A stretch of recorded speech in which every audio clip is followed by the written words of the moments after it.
समयानुसार संतान संप्रदाय के बीच यह खबर फैल गई कि सत्यानंद आ गए हैं। संतानों से वे कुछ कहना चाहते हैं, इस इरादे से उन्होंने सबको बुलवाया था। खबर पाकर संतान संप्रदाय के दल नदी किनारे आकर एकत्रित होने लगे। चांदनी रात में नदी के रेतीले मैदान के पार्श्व में विशाल जंगल में घने वृक्षों की सघन छाया में 10,000 संतान जमा हो गए। वहां सभी एक दूसरे के मुंह से सत्यानंद के आने की खबर सुनकर खूब शोर मचा रहे थे। सत्यानंद किस वजह से कहाँ गए थे, यह कोई जानता नहीं था।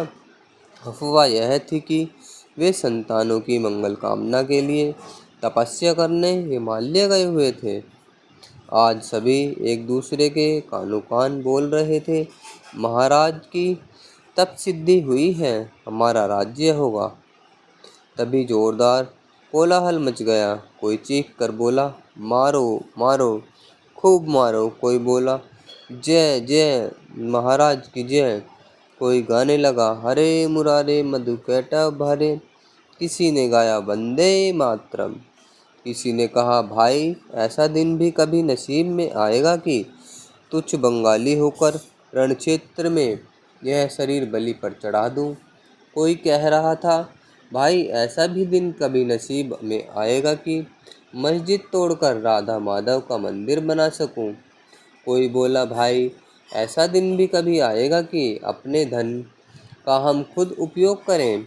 10,000 नरकंठों का कलकल रव मधुर वायु से संताड़ित वृक्षों के पत्तों को मरमर स्वर, रेतीले तटों में बहती नदी की मृदुल सरसर ध्वनि, नील आकाश में चंद्रमा की आभार, श्वेत मेघ राशि श्यामल धरनी तले, हरित कानन स्वच्छ नदी, सफ़ेद रेतीले कण, खिले हुए पुष्प और बीच बीच में संवेद स्वर में वंदे मातरम गूंज।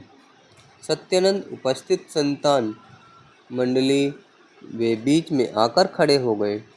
तब उस दिन 10,000 संतानों का मस्तिष्क वृक्षों की दरारों से छनकर आ रही चांदनी में चमकते हुए हरी घास पर झुक गया। ऊंचे स्वर में अश्रुपूर्ण लोचनों के साथ दोनों हाथ ऊपर उठाकर सत्यानंद बोले, शंखचंद्र गदा पद्मधारी वनमानी बैकुंठनाथ, जो मधुर मुरनर कमदन लोकपालन, वे तुम सबका मंगल करें। वे तुम लोगों की बाहुओं में बल दें, मन में भक्ति भरे, धर्म में मति दें। तुम लोग एक बार उनकी महिमा का गीत गाओ। इस पर 10,000 कंठों में यह गीत गूंजने लगा, जय जगदीश हरे, परलय पयोधि जले धृत वाणिम, वेदम विहित्र विहित्र चरित्र मखेदम, केशव धृतमीन शरीर, जय जगदीश हरे। सत्यानंद ने दोबारा आशीर्वाद देते हुए कहा, हे संतानगण, तुम लोगों से आज मुझे एक विशेष बात कहनी है। टाइम्स नाम एक विधर्मी दुरात्मा ने अनेक संतानों को नष्ट किया है। आज रात हम उसका सैन्य वध करेंगे। जगदीश्वर का यही आदेश है, तुम लोगों का क्या विचार है? भीषण हरि ध्वनि से जंगल का सीना फट गया।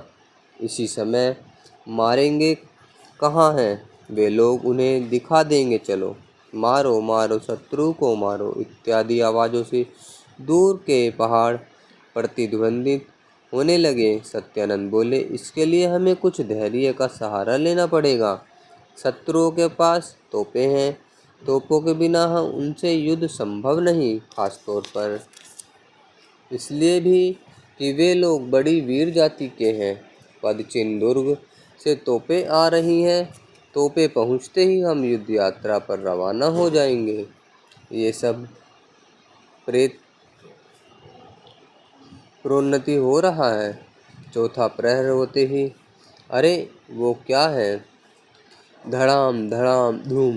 अकस्मात चारों तरफ विशाल जंगल में तोपों की आवाज़ गूंजने लगी।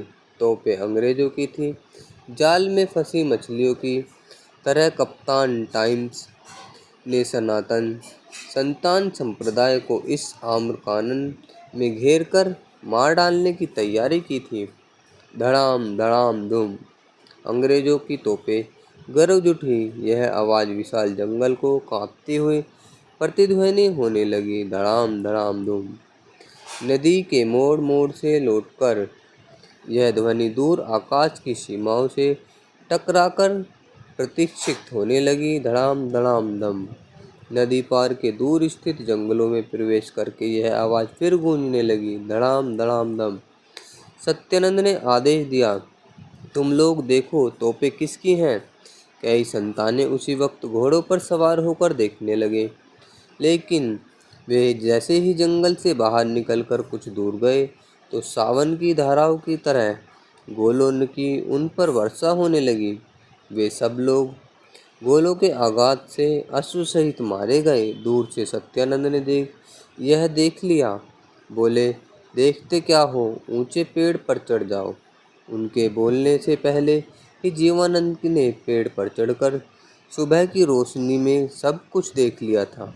उसने पेड़ की ऊपरी शाखा से आवाज़ लगाई, तोपें अंग्रेजों की हैं। सत्यानंद ने पूछा, अश्वारोही है या पैदल सेना। दोनों ही हैं, जीवानंद ने जवाब दिया। कितनी, अंदाज नहीं लगा पा रहा हूँ।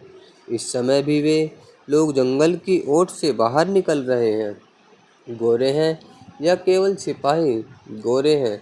इस पर सत्यानंद ने जीवानंद से कहा, तुम पेड़ से नीचे उतरो। जीवानंद पेड़ से नीचे उतरा। सत्यानंद बोले, 10,000 संतानें यहाँ मौजूद हैं। तुम ही देखो क्या कर सकते हो। आज तुम सेनापति हो। जीवानंद सशस्त्रों से सज्जित होकर घोड़े पर सवार हुआ। एक बार उसने नवीनानंद गोस्वामी की ओर निगाहें करके फेर कर क्या इशारा किया, यह कोई समझ नहीं सका। केवल उन दोनों ने ही आंखों की भाषा को समझा कि हो सकता है हो यही हमारा अंतिम मिलन हो। तभी नवीनानंद दाएं भुजा ऊपर उठाकर सबसे बोला, भाइयों, इसी समय गाओ जय जगदीश हरे।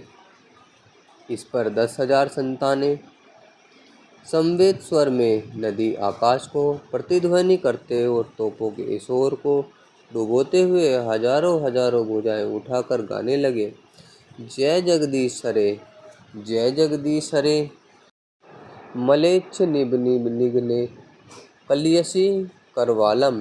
उसी समय अंग्रेजों की गोलावृष्टि आकर जंगल में संतानों के ऊपर गिरने लगी। गाते गाते कई संतानें छिन्न मस्तिष्क, छिन्न बाहु और छिन्न हृदय होकर धरती पर गिरने लगी।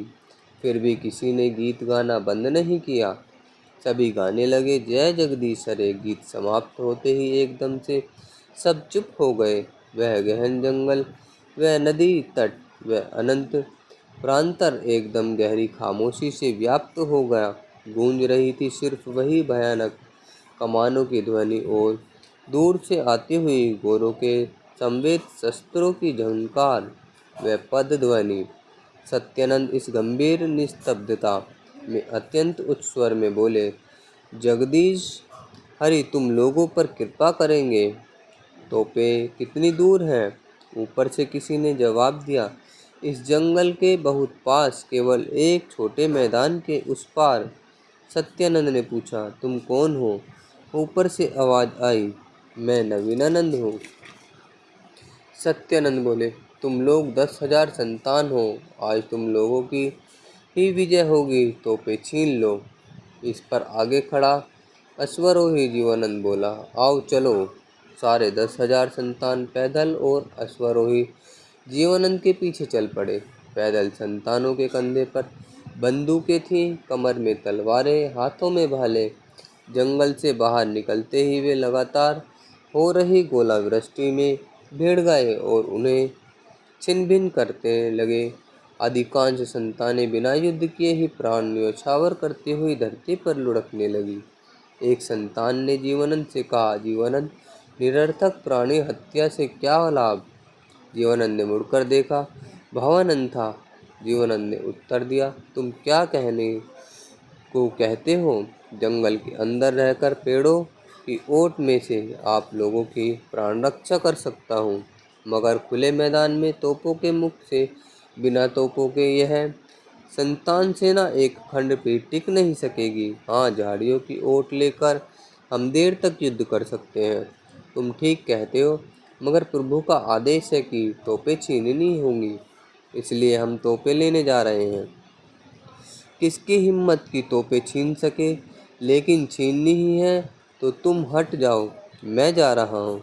यह नहीं हो सकता भवानंद, आज मेरा मरने का दिन है। आज मेरा मरने का दिन है, मुझे प्रायश्चित करना होगा।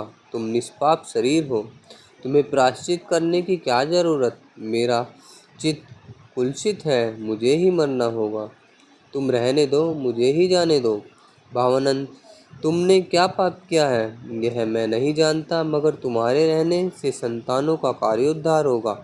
मुझे जाने दो। भावानंद कुछ देर तक नीरव रहकर बोला, मरने की जरूरत हो तो मैं ही मरूंगा। जिस दिन मरने की जरूरत होगी उसी दिन मरूंगा। मरने के लिए भला हाय तौबा कैसी। ठीक है तो आओ। इसके बाद भवानंद सबके आगे हो गया। उस समय तोपों के गोलों से होने वाली अनवरत बारिश संतानों की सेना खंड विखंड कर रही थी, उनको चीर रही थी, उल्टा पुल्टा रही थी। इसके अलावा शत्रु की बंदूकें वाले सिपाहियों की अचूक निशानेबाजी से ढेर सारे संतानें धराशायी हो रही थे। ऐसे समय भवानंद बोला, इस तरंग में आज संतानों को छलांग लगानी होगी, कौन आगे बढ़ेगा? भाई, इस समय सब मिलकर गाओ वंदे मातरम।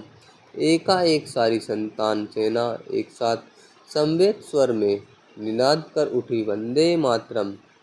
वह 10,000 संतान सेना वंदे मातरम गाते गाते भाले ऊपर उठाए अत्यंत वेग से भागती हुई तोपों की कतार पर आ पड़ी। गोलों की बारिश में संतान सेना खंड विखंड हुई, धराशायी होने लगी, मगर इसके बावजूद मैदान में डटी रही। उसी समय कप्तान टॉमस की आज्ञा पाकर सेना के एक दल ने बंदूकों पर संगीनें चढ़ाकर प्रबल वेग से संतानों पर दक्षिण की ओर से हमला बोल दिया। दोनों तरफ से आक्रमण होते देखकर संतान सेना अत्यंत निराश हो गई। पल भर में ही सैकड़ों संतानें विनष्ट हो गई। जीवनानंद बोला, भावानंद, तुम्हारी बात ठीक थी, अब और वैष्णव ध्वंस की जरूरत नहीं, धीरे धीरे वापस लौटना चाहिए। भावानंद ने जवाब दिया, अब किस तरह वापस लौटोगे? अब तो जो हो पीछे मुड़ेगा वही मरेगा। सामने से दक्षिण की ओर से आक्रमण हो रहा है, बाईं तरफ से कोई नहीं, चलो धीरे धीरे खिसकते हुए बाईं तरफ से निकल चले।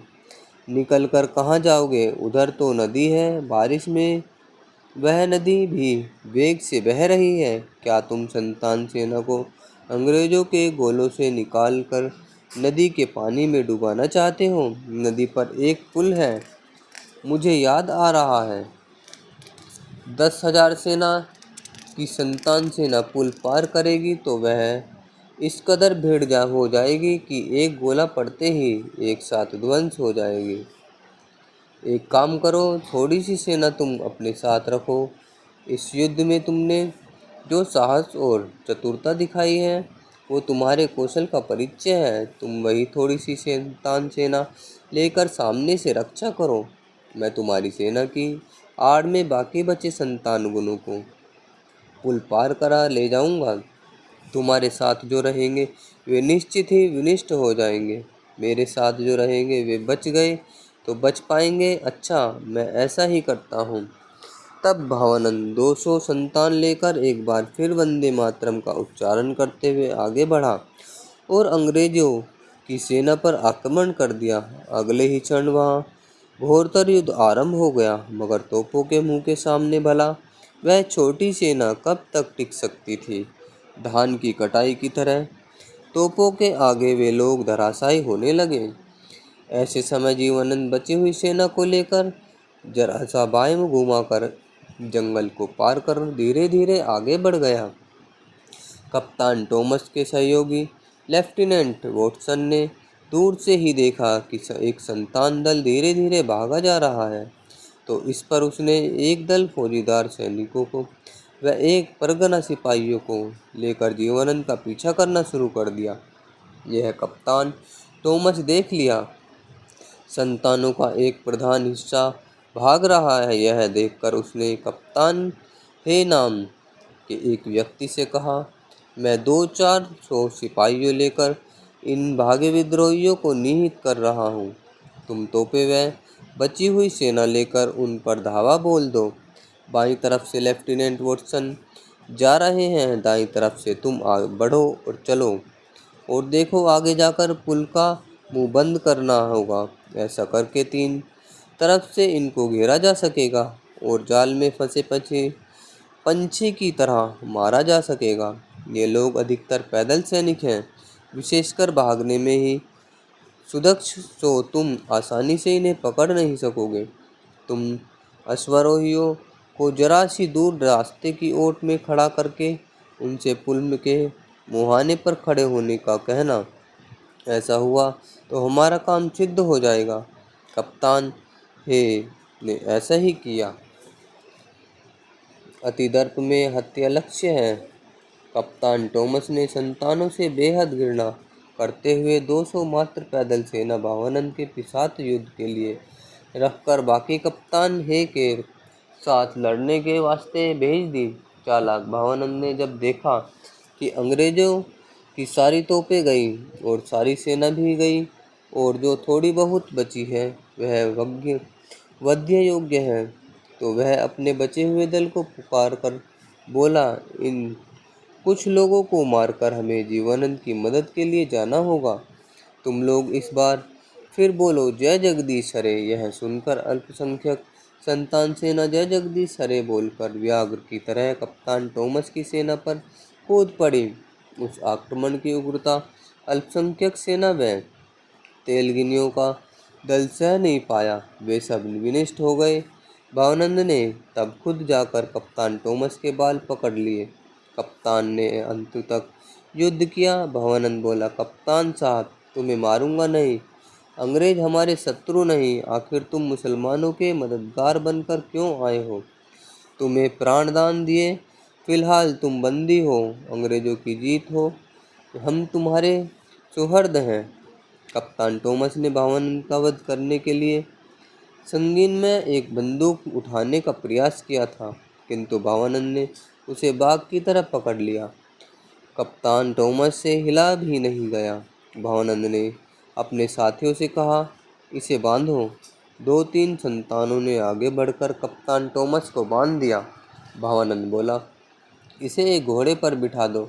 इसे लेकर जीवनानंद गोसाई के पास ले चलते हैं। वे जो कहेंगे वही किया जाएगा। वह अल्पसंख्यक संतान सेना कप्तान टॉमस को घोड़े पर बांधकर वंदे मातरम गाती गाती लेफ्टिनेंट वॉटसन का लक्ष्य बनाकर भाग चली। जीवनानंद की संतान सेना उत्साह टूट चला था। वे भागने लगे को तैयार थे। जीवनानंद और धीरानंद ने उन्हें समझाकर संयत रखा, मगर सबको संभाल नहीं सके। कई लोगों ने भागकर जंगल में जाकर अपनी जान बचाई। बाकी बची हुई सेना लेकर जीवनानंद और धीरानंद पुल के मुंह की ओर चल पड़े, लेकिन वहां हेर और वॉटसन ने उन्हें 2 तरफ से घेर लिया। अब बचना मुश्किल था। इसी समय टॉमस की तोपें दक्षिण की ओर से आ पहुंची। तब संतानों का दल एकदम छिन्न भिन्न हो गया। किसी के बचने का कोई आशा शेष नहीं रहती। संतानों को जहाँ से राहत मिली उधर भागने लगे। जीवनानंद एवं धीरानंद ने उन्हें संयत व इकट्ठा करने की बहुत कोशिश की, मगर कोई फायदा नहीं हुआ। उसी समय तेज स्वर सुनाई पड़ा, पुल की तरफ जाओ, पुल की तरफ जाओ, वरना नदी में डूबकर मरोगे। धीरे धीरे अंग्रेज सेना की तरफ मुंह करके पुल की तरफ जाओ। जीवनानंद ने आंखें उठाकर देखा, सामने भावानंद नजर आया। भावानंद बोला, जीवनानंद, संतानों को पुल की तरफ ले जाओ, बचाव हो सकेगा। इस पीछे हटती हुई संतान सेना पुल की ओर चल पड़ी, किंतु पुल के पास पहुंचकर जब संतान सेना पुल के अंदर प्रवेश करने लगी तो अधिकांश सेना अंग्रेज की तोप को शिकार होने लगी। पुल एकदम से कांप उठा। संतानों का दल विनिष्ट होने लगा। भवानंद, जीवनंद व धीरानंद एक साथ थे। एक तोप के भयावह गोले से अनेक संतान विनिष्ट हो गए। भवानंद बोला, जीवनंद, धीरानंद, आओ हम तीनों तलवार घुमाते हुए यह तोप अपने अधिकार में कर लें। यह सुनकर तीनों तलवारें घुमाते हुए उस तोप के पास खड़े गोलंदाज का वध करने में लग गए। दूसरी संतानों ने भी आगे बढ़कर उनकी मदद की तो भावानंद के अधिकार में आ गई। तोप को हथियाकर भावानंद उनके उसके ऊपर चढ़कर खड़े हो गए। ताली बजाता हुआ बोला, बोलो वंदे मातरम। सभी एक स्वर में बोल उठे, वंदे मातरम। भावानंद बोला, जीवनंद, इस तोप को घुमाकर इन पाजियों का अभिमेदा बनाना चाहिए। संतानों ने मिलकर तोप का मुंह घुमा दिया। बस फिर क्या था, तोप उच्च स्वर में नाद करती हुई जैसे वैष्णवों के कान में हरि हरि का स्वर गूंजाने लगी। बहुत से सिपाही मारे गए। भावानंद ने तोप खींचकर पुल के मुंह पर स्थापित करते हुए कहा, तुम दोनों संतान सेना को कतार से पुल पार करवा ले जाओ। मैं अकेला इस व्यू के मुंह की रक्षा करूंगा। तोप चलाने के लिए बस मुझे कुछ गोलंदाज देकर जाओ। चुनी हुई लगभग 20 संतानें भावानंद के साथ रह गई। शेष संतान सेना पुल पार करके जीवनंद और धीरानंद की आज्ञानुसार कतार में आगे बढ़ने लगी। 20 संतानों की मदद से पुल पर अकेला खड़ा भावानंद एक ही तोप से ढेर सारी सेना का खात्मा करने लगा। मगर यवन सेना का यह हाल था कि वह पानी की तेज तरंगों की तरह बढ़ती ही चली आ रही थी। तरंगों के ऊपर तरंगों के ऊपर तरंग के ऊपर तरंग। भावानंद इससे बेहद परेशान और उद्विग्न हो उठा। भावानंद अजय, अश्रांत और निर्भीक था। तोप के एक एक धमाके के साथ ढेर ढेर सेना को विनिष्ट करने लगा। यमन लोग तेज तरंगों के भीषण आघात की तरह उन पर आक्रमण करने लगी। मगर 20 संतानें तोप के साथ पुल का मुंह अवरुद्ध करके डटी रही। वे मरकर भी मर नहीं पा रहे थे। यवन पुल में प्रवेश नहीं कर पा रहे थे। वे वीर अजय थे। उनका जीवन अविनाशवर था। अवसर पाकर संतानों को दल आगे बढ़कर पुल के पार हो गया। थोड़ी देर तक पुल की रक्षा करते ही सारी संतानें पुल के बाहर आ जाती। मगर तभी कहीं से एक नई तोप दहाड़ उठी। धड़ाम धड़ाम धम। दोनों तरफ से लोग चकित होकर इधर उधर देखने लगे कि यह तोप कहाँ से गरजी। तभी देखा गया, जंगल के अंदर से कई तोपें देसी गोलंदाज द्वारा दागी जा रही हैं। धमाकों के साथ तोपों की वह विशाल कतार अपने विराट मुखों से धुआं उगलती हुई हे साहब के दल के ऊपर आग बरसा रही थी। घोरनाद से वन नदगिरी सब प्रतिध्वनित हो रहे थे। सारे दिन के युद्ध से थके हारे यवन डर के मारे भागने लगे। आग से घिरे हुए तेलंगी मुसलमान से थके हारे यवन डर के मारे भागने लगे।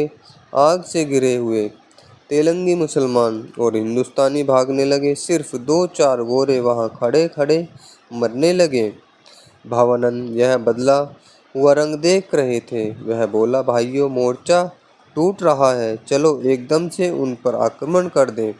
यह सुनकर संतान दल टिड्डियों की तरह नए उत्साह के साथ पुल पार करके यवनों पर धावा बोल दिया। वे अचानक ही यवनों पर टूट पड़े। यवनों को आक्रमण करने का मौका ही नहीं मिला। जैसे भगीरथ तरंग उस दस्तकारी व्रत पत्रकार मस्त हाथी को बहा ले गई थी, संतान उसी प्रकार यवनों को डुबो कर ले जाने लगी। यवनों ने देखा, पीछे भावानंद पैदल सेना है और सामने महेंद्र की तोपें। तभी हे साहब का सर्वनाश आकर उपस्थित हुआ। अब कुछ टिक नहीं सका। बलवीर्य, साहस, कौशल, दीक्षा, दस्त सब डूबता चला गया। फौजदारी, बादशाही, अंग्रेजी, देशी, विलायती, काली, गोरी सेना धराशायी होने लगी। विधर्मियों का दल भागने लगा। मारो मारो का शोर मचाते हुए जीवनानंद, भावानंद व धीरानंद विधर्मी सेना के पीछे हो लिए। उनकी तोपों को संतानों ने छीन लिया। अधिकांश अंग्रेज और सिपाही मारे गए। यह सर्वनाश देखकर हे और वोटसन साहब ने जीवनानंद को कहलवा भेजा, हम सब तुम लोगों के बंदी हुए, अब और प्राणी हत्या मत करो। जीवनानंद ने भावानंद के चेहरे की ओर देखा। भावानंद ने मन ही मन कहा, यह नहीं होगा, आज तो इन्हें मरना होगा। इसके बाद वह हाथ हाथ ऊंचे स्वर में हरि बोल का नारा लगाता हुआ बोला, मारो मारो। फिर एक भी प्राणी नहीं बचा। अंत में बचे हुए 20-30 सैनिकों ने एक जगह एकत्रित होकर आत्म उत्सर्ग करने का फैसला किया। घोर युद्ध करने लगे। जीवनानंद बोला, भावानंद हमारी जीत हो गई, अब लड़ने की जरूरत नहीं। इन कुछ सिपाहियों के अलावा और कोई जीवित नहीं बचा। इनको प्राणदान देकर चलो वापस लौट चलें। भावानंद बोला, जब तक एक भी जिंदा है भावानंद वापस नहीं लौटेगा। जीवनानंद तुमसे कसम खाकर कहता हूँ, तुम दूर खड़े होकर देखो, मैं अकेला इन कुछ लोगों को खत्म करता हूँ। कप्तान टॉमस घोड़े की पीठ पर बंधा हुआ था। भावानंद ने आदेश दिया, इसे मेरे सामने लाओ, पहले यह हरामजादा मरेगा, तभी तो मैं मरूंगा। कप्तान टॉमस बंगला समझता था। समझकर वह अंग्रेज सेना से बोला, अंग्रेजों, मैं तो मर रहा हूँ, इंग्लैंड के पुराने नाम की तुम लोग रक्षा करना। तुम्हें भगवान क्राइस्ट की कसम, पहले मुझे मारो, इसके बाद इन विद्रोहियों को मारो। धाए से एक बुलेट छूटी हुई।